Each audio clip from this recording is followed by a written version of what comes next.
Welcome to JustWannaQuilt, a research podcast coming out of Tulane University Law School, where we explore all kinds of things, stories about quilting, tools, field trips, maybe some famous quilters stop by, and, of course, a little bit of copyright thrown in just for fun. I'm Elizabeth Townsend-Guard, your host. I'm a law professor at Tulane University Law School. I also hold 2 fellowships right now, one at the Business School and one at the Newcomb Institute at Tulane. And I just want to quilt. So today we're talking with my team, my team here at Tulane, which includes Todd, Whitney, and Haley. We're talking about what's happening with our Million Masks a Day project here at Tulane, some of the grants that we've been looking at, and just kind of life here in New Orleans during COVID-19. So, hi, my name is Haley Barnett, and I'm calling in from New Orleans, Louisiana. I am originally from Austin, Texas, and my paternal grandmother was an amazing seamstress. She helped sew my sister and I's dance costumes. That was always really fun. And then my maternal grandmother was also a great crocheter. So awesome. Whitney? Okay, so I'm also filming out of New Orleans. My name's Whitney Chapman, and I'm from Maryland.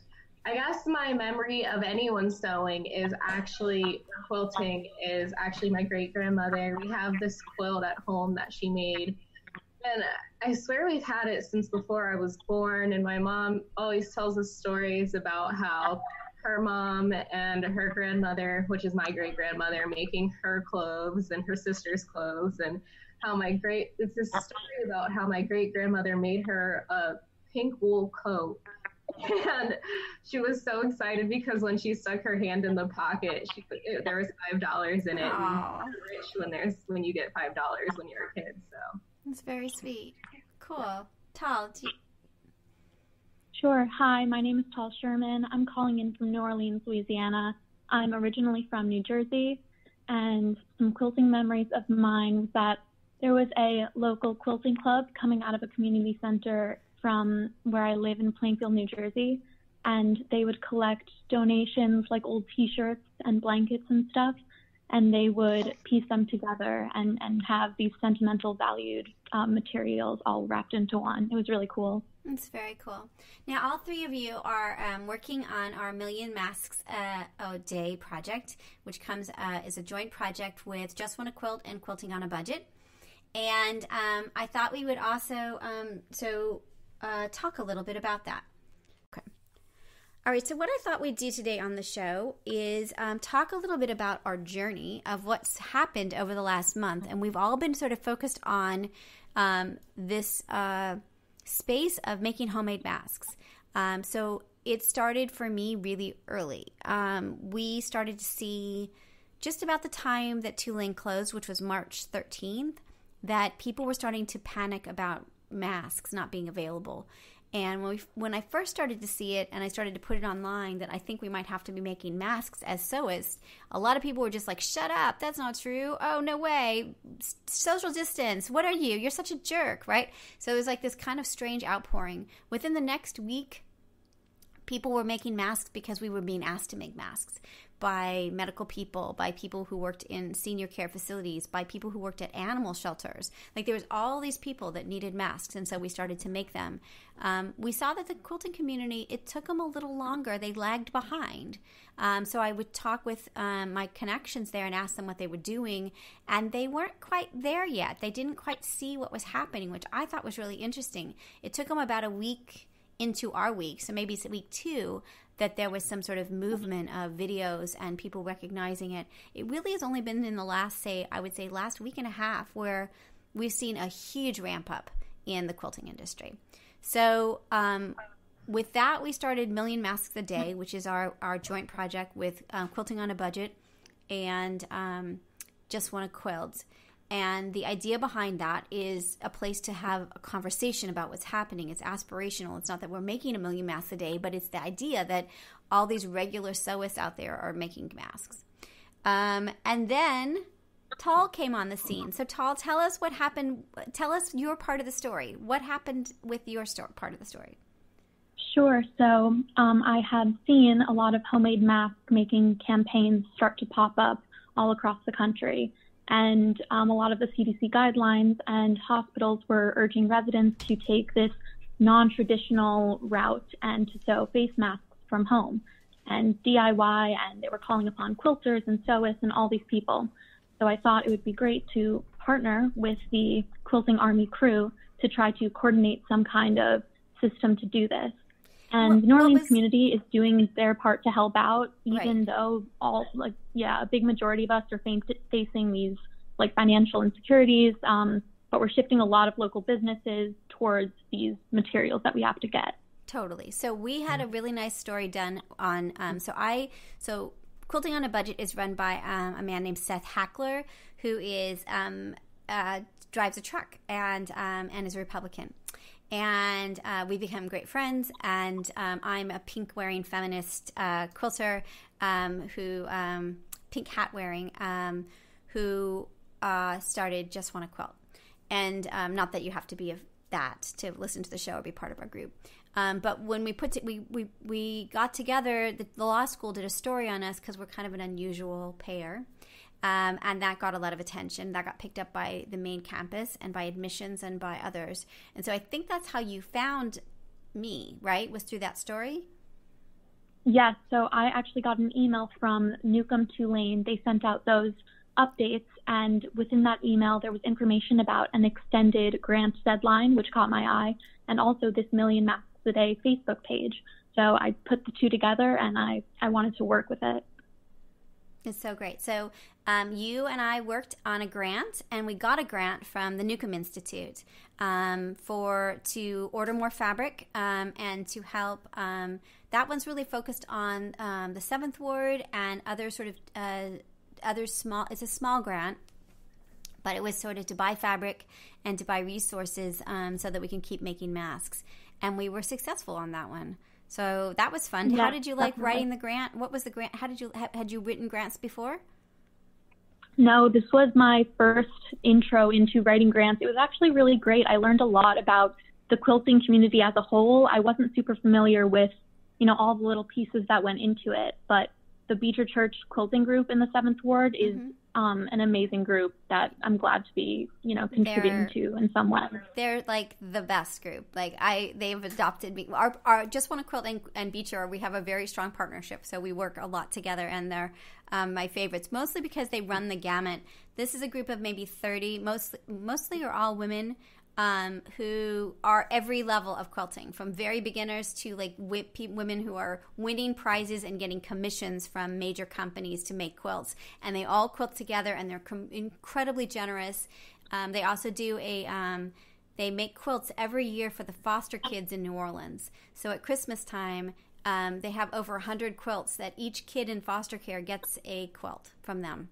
So it's just like this huge, it's just a great program and great group. And we've paired with them before. So they're super psyched to be doing this. So we got a little bit of money from Newcomb, the Newcomb Institute grant, which is so great. And then I reached out to, we got picked up by the Taylor Center. They were psyched by what we were doing because I was a social entrepreneurship professor there for 5 years. And they gave us the Phyllis Taylor Center for Design Thinking. I think I'm getting it right.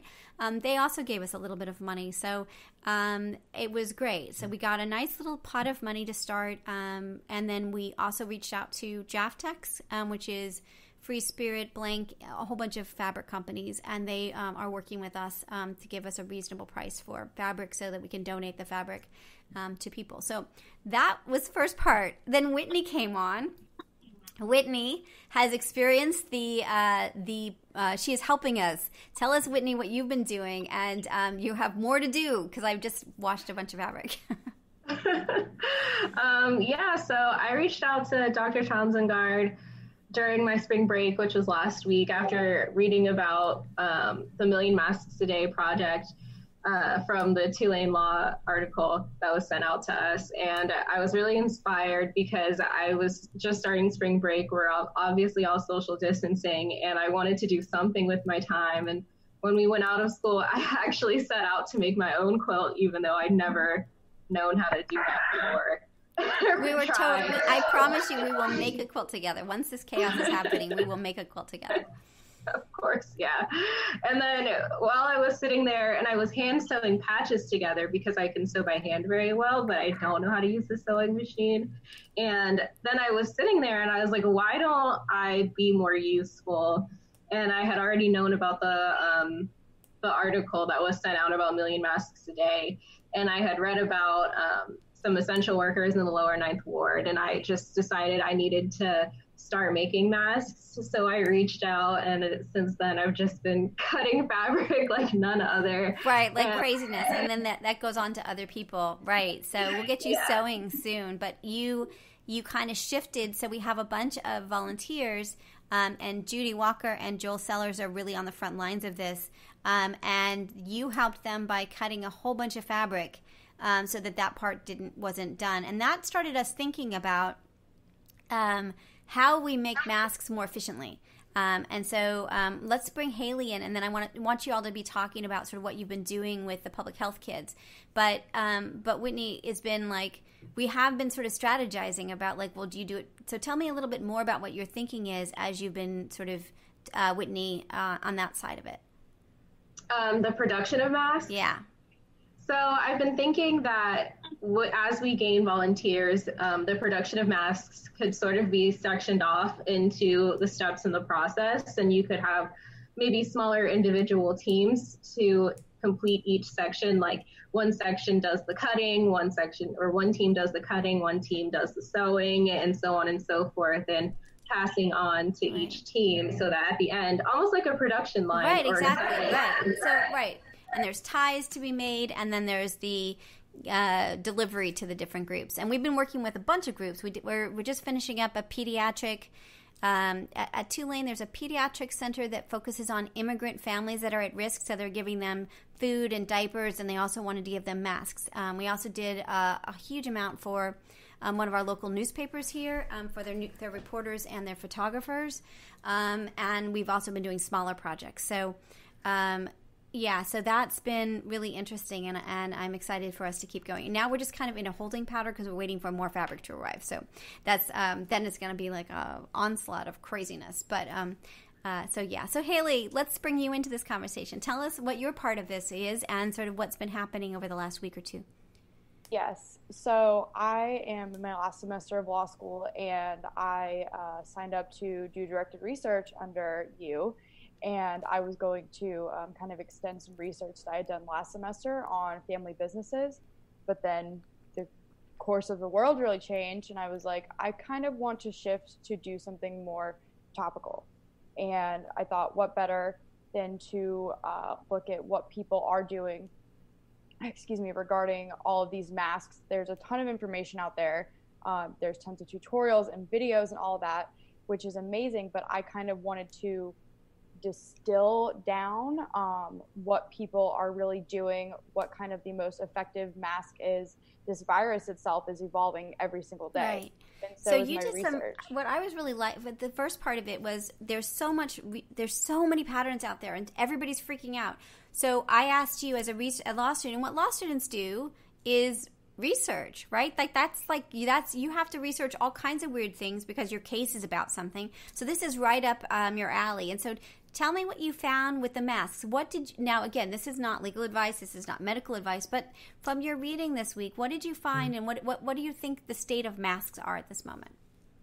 So I think right now, and I think 10 days ago, the CDC guidelines that came out saying that every American should be wearing some sort of mask really helped, because before we had healthcare workers clamoring, we had all kinds of different people, and now we have kind of a clearer picture of, okay, the N95s, the surgical grade masks should be left to our healthcare professionals. Right. That's 100%. But everybody can benefit from some sort of cloth face covering. There are different fabrics that are better than others, but even if you don't know how to sew, there are some no-sew masks that are on the CDC website, some tutorials. And what we're finding out is that batik fabric, quilter's cotton, but mostly the batik is really the preferred fabric. A Wake Forest University study was done by an anesthesiologist, and he discovered that the batik fabric had a 70 to 79% filtration rate. I believe it was a double layer of the batik fabric. And batik fabric, for those listening, is a specific kind of fabric. It's for those quilters listening, they understand what it is. It's almost like smooth and shiny. Matte, but kind of weird. And it's the print on both sides, and it's a certain kind of process it's made. And it's a little more expensive, and it looks a specific way. And it's a really tight weave, and I think that's why people are going, it's very specific. It's hard to describe it. But yeah, so continue.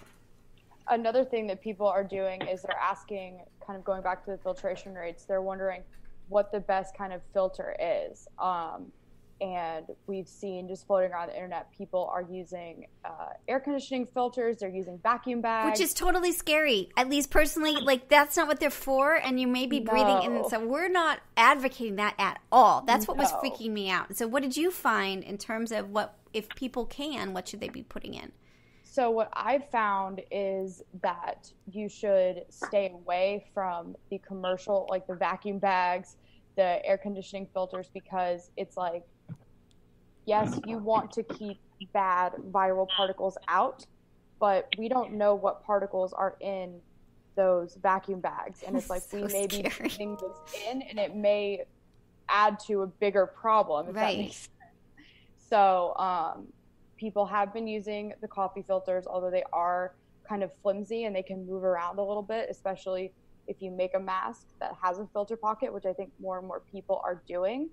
I saw that there is a prototype that came out of the University of Florida for a mask made out of H600 surgical drape.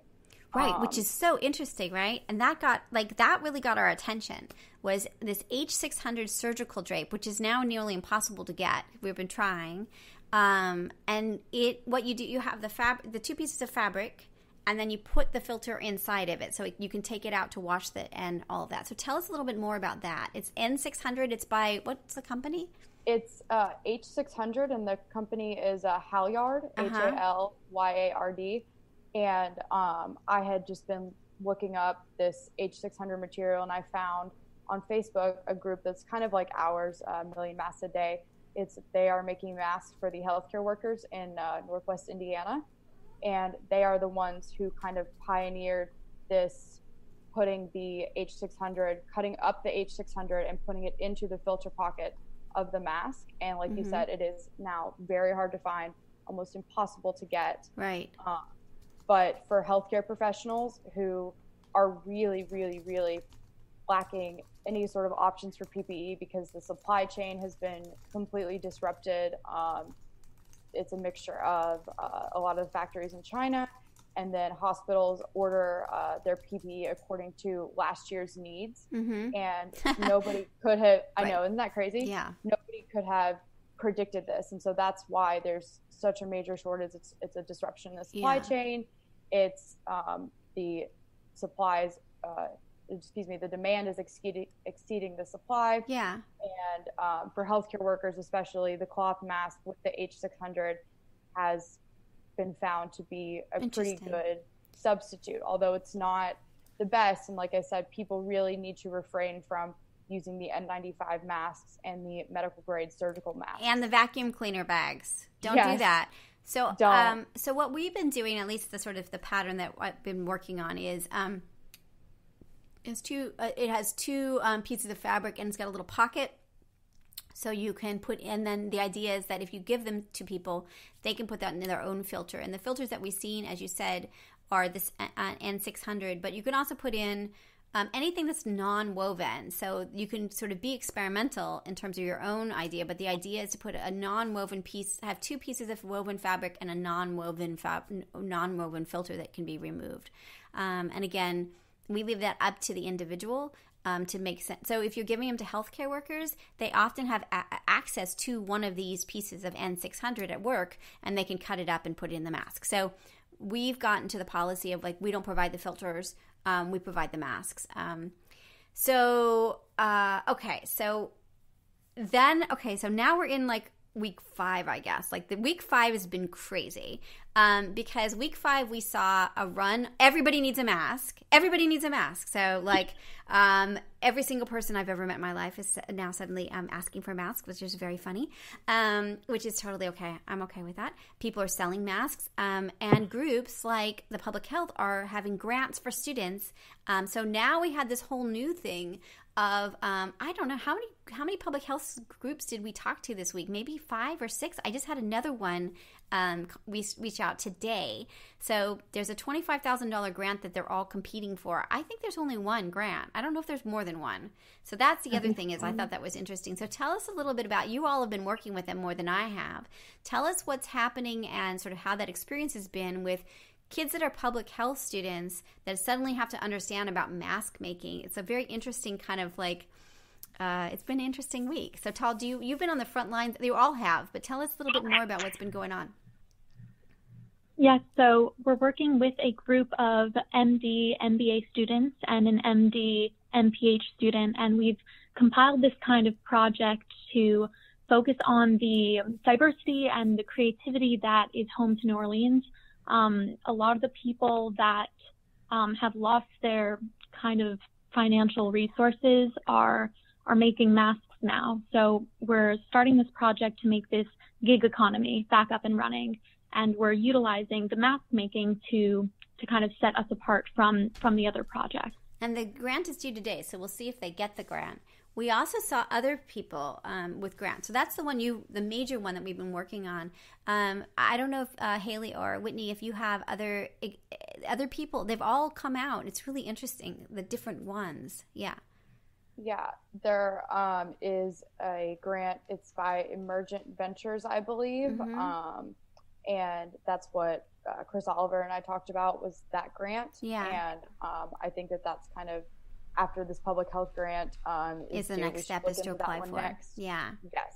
But they are just really springing up out of nowhere. In response to this need. And it's fast tracked too. I mean, we just found out about this grant, I believe on Wednesday, and it's Monday and it's due, and the grant reviewers will look over all the different proposals and they will decide by like Wednesday, right? Days? Yep, Wednesday. Yeah, 2 days. By the 15th. Right. We have to. So we are seeing lots and lots of activity, which is super interesting. On the other side of it, as we've been asking our people that we know from our relationships, it turns out that inexpensive sewing machines are at a premium now, that everyone's running out and that they're not coming back in until August.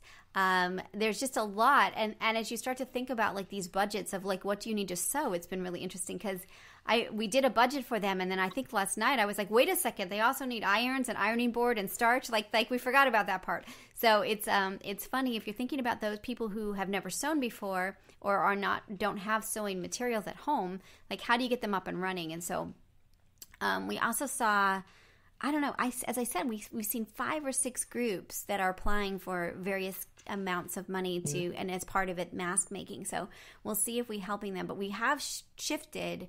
Now we're like in the kind of facilitating, helping people, strategizing, not making the masks ourselves. We got out of that business except for the little projects we were doing from our first grant. But now we are very much in the facilitating, helping people get their own grants up and running, both with how you make masks and other things. Now, Tal, the other part we haven't talked about is the types of masks. I personally have been making surgical masks because they're very, very simple. They're just a rectangle with 3 pleats and ties on the side, and that's what Whitney's been cutting, which I really appreciate. Everyone does. But tell us a little bit about Cue Quilt and what we're doing with them, and we're waiting for that to arrive. Sure. So Cue Quilt is an amazing company. They have made these custom dies, which are these fabric cutting machines to the specific dimensions of these different masks. Right now, they're working on 3 or 4 different custom dies, and one does the surgical mask, which is the one we just mentioned, the pleated mask. It's very simple to make. Everyone can make it. And then they also have the Olsen mask, which is becoming very popular. It's a little more like cute looking, I guess, and it comes in the specific dimensions that the Cue Quilt custom die can cut. And then they also have a third, which is this duckbill kind of axe head looking mask. Yeah. And it's really cool. Yeah, it's interesting because what's different about the Olsen mask, it has a little pocket, a filter pocket, but it's curved, and so it's a little harder to make. And so what's beautiful about this is that you can cut 10 of them at a time, and they all come out exactly right. And the way AccuQuilt systems are is it's like a piece by number. So like if you just sew it and you sew a 1/4 inch seam, you're good. So that's what we're looking at. We as I said, they have one coming to us, so I'm really curious to see what that looks like. There's a ton of templates out there, and some of them work and some of them don't. So I'm curious to see how this one works, and if any of the grants come through, that may be what we're doing. Now, the good thing about the Olsen mask is it's very, very tight, and people do really like it. It's a very fashionable style, and so we'll see how fast those are to be made. What we found with the surgical mask and why we went to the surgical masks is that it fits more faces. So, if we take the same pattern, my husband, who has a big head, not like he has a big head, but he has a big head. Like, my OBGYN kept always made a joke like, oh no, big head, right? Like baby skin, like that's not good, yeah, it was like his joke every time he saw my husband. He has a reasonable sized head. He's like tall. So it's not like a strange looking head. Anyway, this has just gotten off course in a really weird way. Anyway, but it fits him, and it also fits my 16-year-old who has a teeny tiny head. And so that became for us really important. That's also why we use ties instead of elastic, because when we put the elastic on, it didn't work for Ron because of his head size when it would work for Sid, and vice versa. So we do ties in the surgical mask so that they're universal for anybody. So I'm really curious about the Olsen mask, of how universal it is and how specific you need to have it as small, medium, and large in terms of the loops and how it fits and all that. So I'm really looking forward to it. All right, so we're half hour in. How has this experience been? How has it been we'll start with Todd, but like we kind of got thrown into something that was kind of unexpected. And I'm curious, like now it's like the national thing, like everybody, like it is the weirdest thing to be sewing masks, and everybody, like usually sewing people, we're like on the outskirts, like people are always just like, oh, well, my grandma used to sew, right? So I'm curious what your thoughts about that are. You want to start with Todd? Right. So I was newly introduced to this community last week. I hadn't really heard about it before we started working on the grant, and it's big. I mean, I didn't realize how much of a kind of impact we would be making until we started getting approached by all of these different public health groups looking for resources and stuff for the grant. So it's crazy, right? It's a little overwhelming. It's a bit overwhelming and weird, and like it's our moment in some way. It's very strange. Like, who would have thought that like a month ago when the school was getting shut down and you were all like transitioning, who would have thought like the quilting fabric would be a thing? Like everybody would be like, well, is it quilting fabric? Like, yeah, like, I don't know. It's been really weird. It's been a really weird time in huge ways. So, Whitney, what are your thoughts about all of this as you jump in? And you're super jumping in because you're 1L and you've agreed to be one of my research assistants. So you're all in this crazy way. And Hayley will be graduating. So, so you're getting introduced in a crazy way to this whole thing. Yeah, I never knew that there was such a huge quilting community, even just within New Orleans, the several communities that were working with Cue Quilt.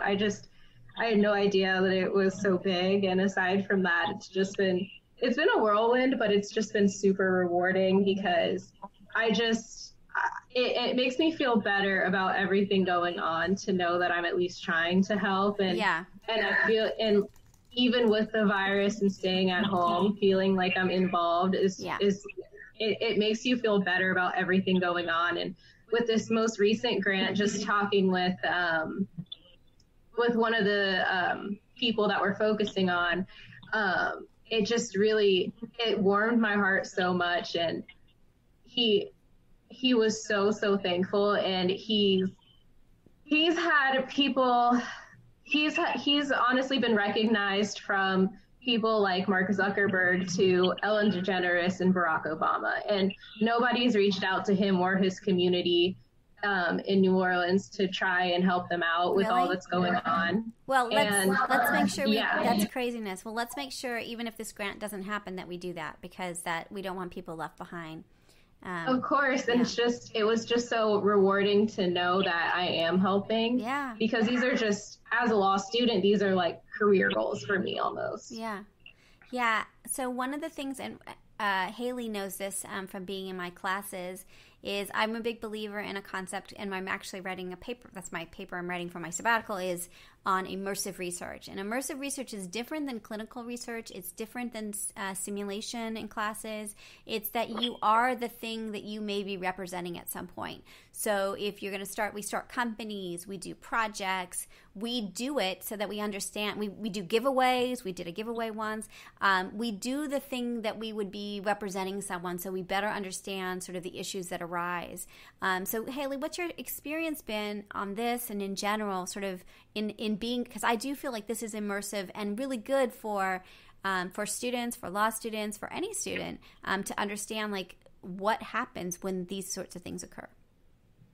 No, the immersive research aspect of it has been amazing. And I'm so lucky that I was able to take your classes, because you do emphasize that we need to actually acquire the practical skills in order to carry out our goals. It's not just reading cases and answering hypotheticals. It's actually making contact. It's learning what the supply chain is. I didn't really understand that term until about a week ago, but now I feel like I kind of have a better working knowledge of it. Right. But it's really about harnessing our individual skills and talents, because we're all amazing at something.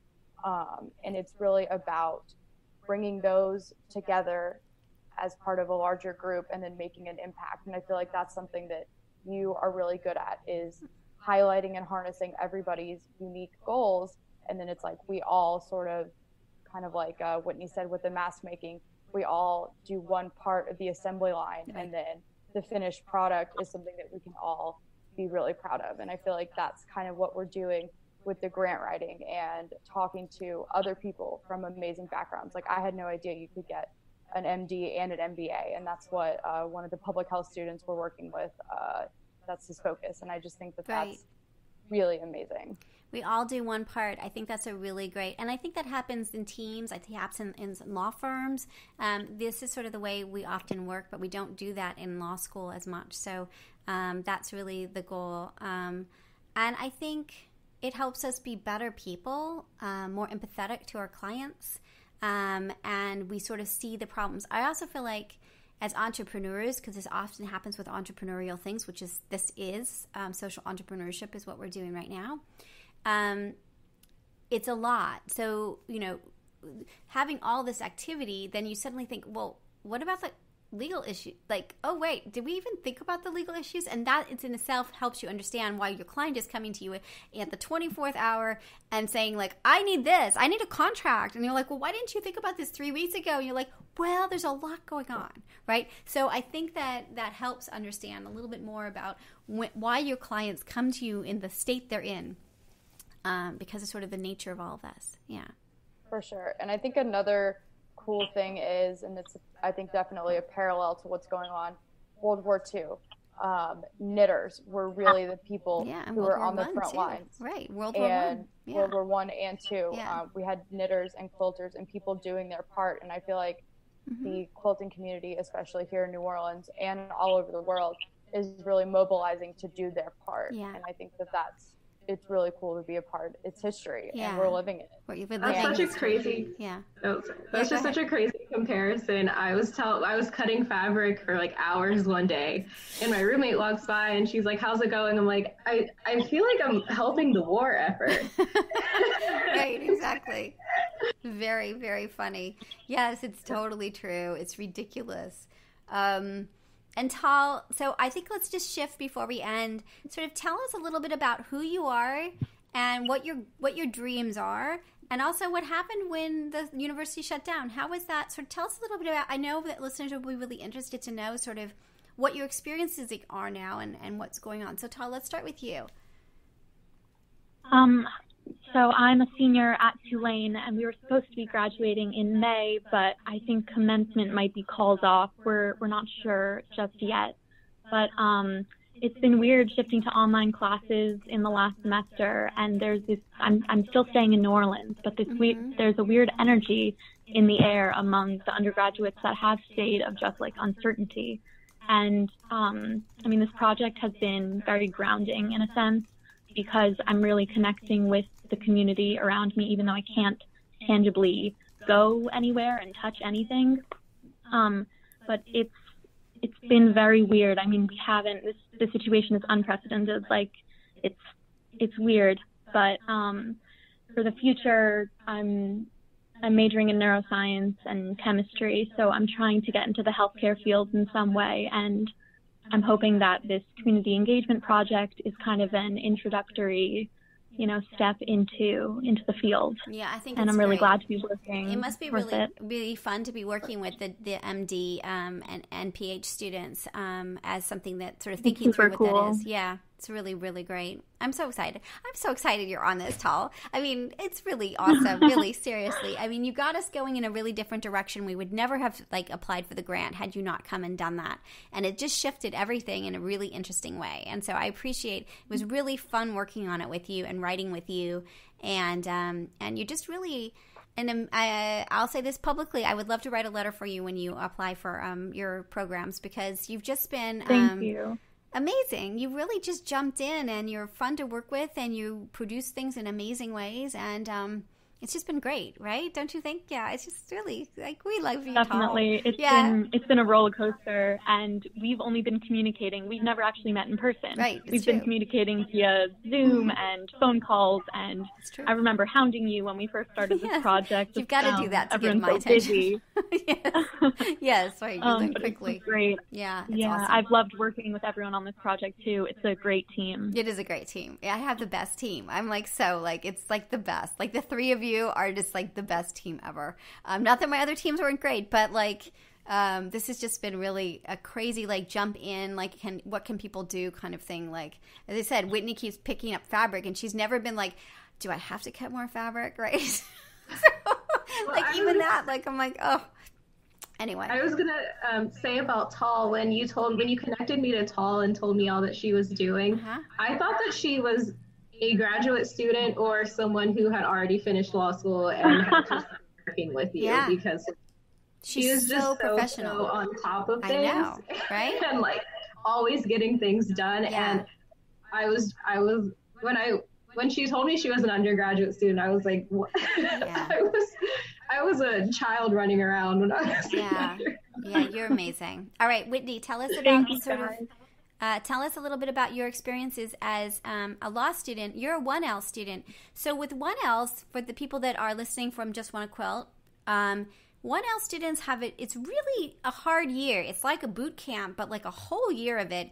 And it's kind of brutal, and it's stressful.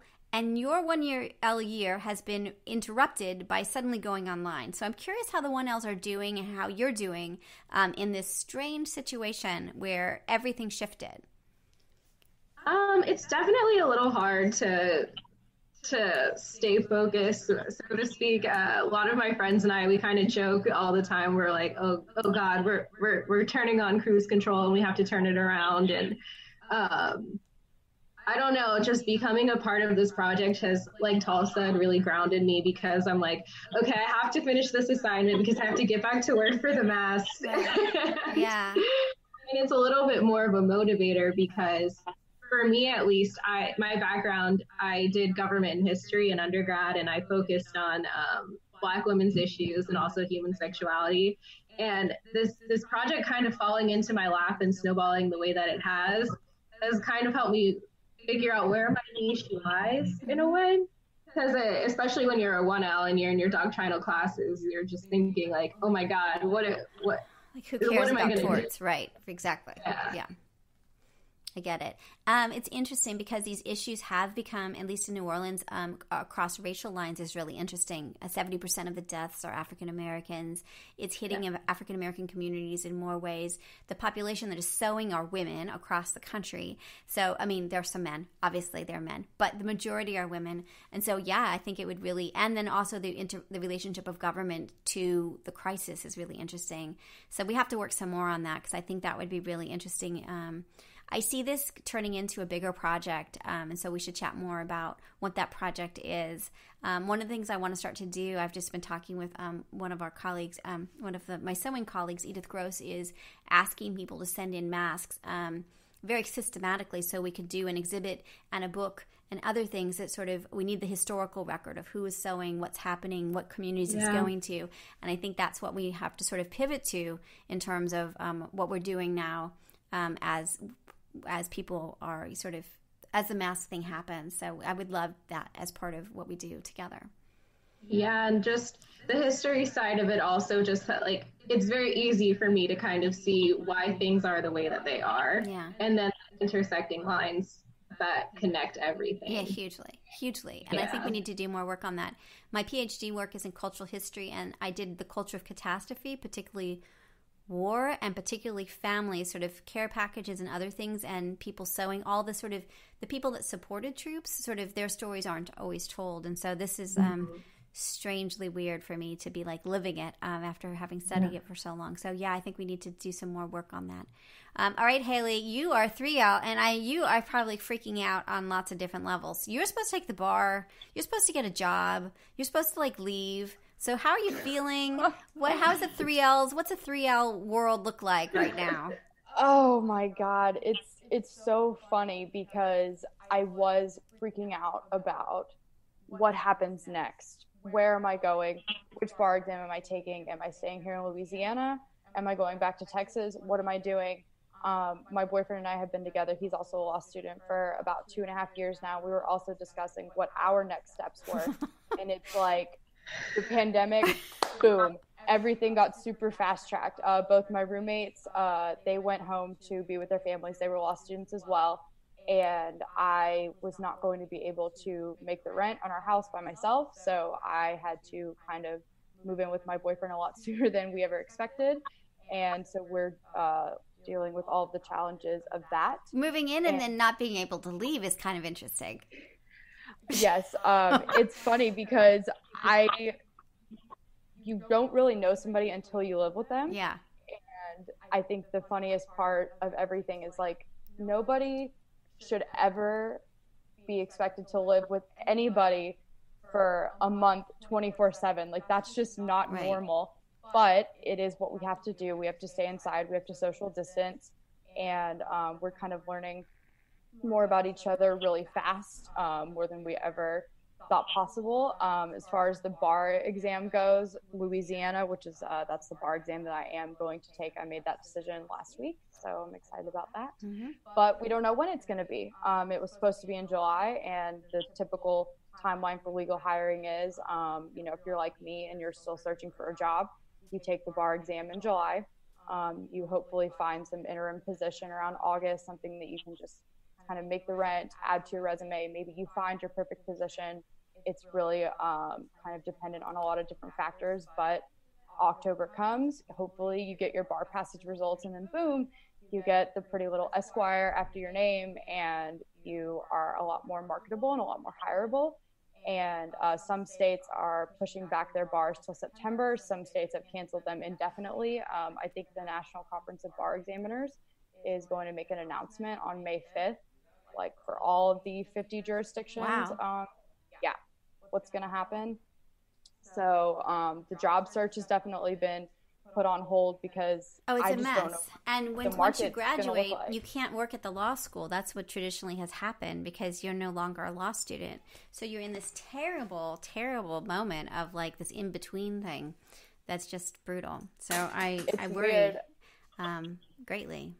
One thing that it's kind of why I went to law school to begin with was I've always had an interest in family law, and I've seen these memes floating all over the internet that are like divorce lawyers once this quarantine's over, and it's kind of like Right. ooh, might be a nice little market. Right. And so I'm hoping that, my personal market does not get flooded by people pivoting, because I've always wanted to practice family law. So we'll see what happens. It's kind of just a wait and see, day by day type of thing at this point. Yeah, well, you've got my love and support. This is a hard time. I think the 1Ls, the 2Ls, they have a little bit of cushion. I know Todd's going to be applying for schools, but it's my 3L class I'm a little worried about, because you all need support from our alumni and our community in this very uncertain time when your traditional track is not happening in crazy ways. So you've got my love and support in huge ways. Thank you. We'll have to figure out other ways to help so that you aren't the lost class. My kid, who is a junior, it's going to be the no SAT ACT year. Like, all the schools are waiving it because they didn't have the opportunity to take it in the spring, and they don't know if they'll be able to take it in the fall. So she wrote we have a whiteboard at our house. And so last night she wrote, no, because she was writing a whole list of stuff. She was like, no ACT or SAT. Thanks, COVID-19. Yeah, there have been some petitions circulating around for states to do kind of what Wisconsin does every year. So if you graduate from a Wisconsin law school, you get diploma privilege, and you don't have to take the bar exam. And they should just do that. I mean, the whole bar exam is so dumb at this point. Seriously, like, it's the dumbest. And like, it's like, when you see what the material is, it's even more dumb, because it's like, I don't know. It's the whole thing. Like, I don't know. It's so antiquated. It's crazy. So yeah, it'd be interesting to see. I mean, so Ron, my husband, the one with the big head, right? He studies discourse and culture and all these other things, and so we talk a lot about sort of what's happening and the shift in. I'm going to hopefully have him on the show, because he's very. We just watch it all day long, and it'll be really interesting. And it's nothing anyone else isn't saying, but how much will shift back? Like, we became a digital economy 100% right now, and so like, what will slide back, and what that was antiquated will go away. And I think the bar exam is just very silly. It's a very silly thing to have students work so hard for 3 years and then be like, okay, now you have to take a test that has nothing to do really with anything that you just studied, because you specialized in environmental law, and this is a generalized test from forever ago. So yeah, it's very weird. Well, my darlings, we'll wait and see what happens this coming week. If we are helping a bunch of people, we're also waiting for our fabric to come in so we can start working on our little groups. We're also waiting for the dyes to come in. So I think we take the next 2 days, Monday and Tuesday, and just rest, because there's a lot going on next. So I say read, binge watch, not worry about stuff. Yeah. So thank you so much, all three of you, for being part of the team, being on the show, and just, I don't know, it's just made it a lot more fun.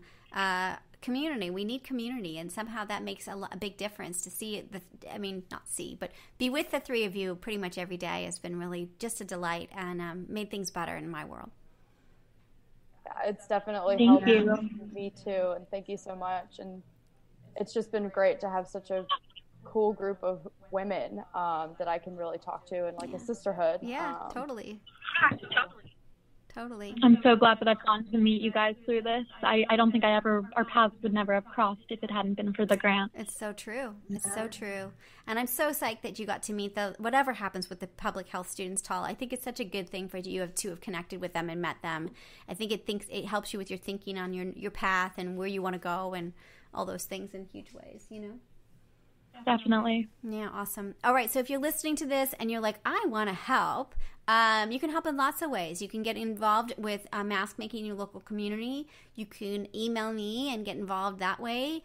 You can donate money to different groups. There's groups everywhere that needs money. If you really want to donate to us, you can donate through the development office and just tag it for the Copyright Research Lab.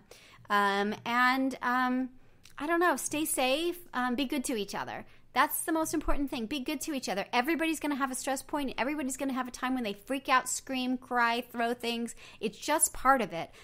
So try to be kind to each other and take turns being. And I can't wait to see what happens with Hayley and her boyfriend. Me too. Oh my gosh, that is gonna be awesome. Either it's like you're over, or you're like you'll be like talking about this in 50 years. Like, remember when we moved in together during COVID-19? You'll be like, oh yes, it was such a romantic time. All right. And no matter whichever way it works out, it's still going to be a cool story. It's totally a cool story. It's true. All right, my darlings. Thank you again for chatting with us. We're going to post this very quickly, and we will give an update when we know more. All right. Hold on. Thank you so much. Thank you. All right, hold on, guys. Yeah.